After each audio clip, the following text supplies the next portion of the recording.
검찰청이 설립된 지 78년 만에 간판을 내리고 직접 수사 권한을 잃게 되면서 범죄 대응력이 떨어질 수 있다는 우려가 커지고 있다. 정부와 여당은 새로 만들어질 중대범죄수사청을 통해 수사 기능을 이어가겠다고 하지만 오랜 세월 쌓아온 검찰의 노하우와 인적 자원이 사라지는 것은 피하기 어렵다는 전망이 많다. 이번 조직 개편은 검찰 개혁의 핵심 원칙인 수사와 기소의 분리를 강화하기 위한 것이지만 동시에 검찰의 전문적인 수사 역량을 어떻게 보존할지가 중요한 과제로 떠올랐다. 지난 26일 국회를 통과한 정부 조직법에 따르면 검찰청은 직접 수사 기능을 내려놓고 공소청으로 명칭이 바뀌며 공소 제기와 유지에만 전념하게 된다. 다만 개정안은 1년의 유예 기간을 거쳐 내년 9월부터 시행된다. 개편안이 본격 시행되면 검찰은 더 이상 직접 수사를 개시할 수 없고 경찰에서 송치된 사건에 대해서만 제한적으로 보안 수사를 할 수 있다. 만약 후속 논의에서 보안 수사권마저 없어질 경우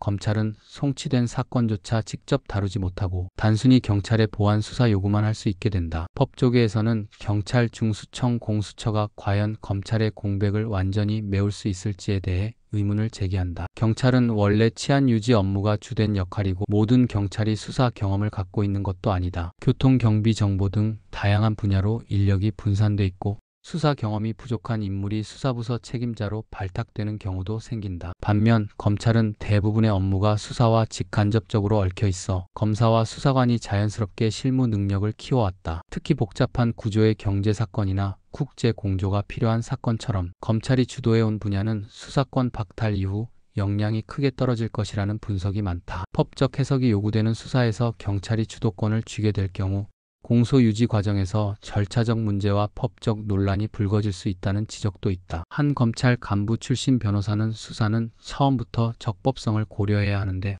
법률가가 아닌 경찰이 이를 담당할 경우 재판 과정에서 문제가 생길 위험이 높다고 말했다. 새롭게 신설될 중수청도 당장 넘어야 할 산이 많다. 인력 충원과 시스템 마련이 급선무이지만 초기부터 검찰 수준의 수사력을 기대하기는 어렵다는 게 중론이다. 이미 공수처가 인력 부족으로 어려움을 겪는 사례가 있어 안정적인 조직으로 자리 잡기까지 상당한 시간이 걸릴 것이라는 전망도 나온다. 또한 경찰을 중심으로 꾸려질 중수청의 검찰 출신 인력들이 적극적으로 지원할지도 미지수다. 서로 다른 조직 문화와 성격을 가진 경찰과 검찰 출신 인력이 한 울타리 안에서 갈등 없이 협력할 수 있을지 역시 현실적인 고민거리다.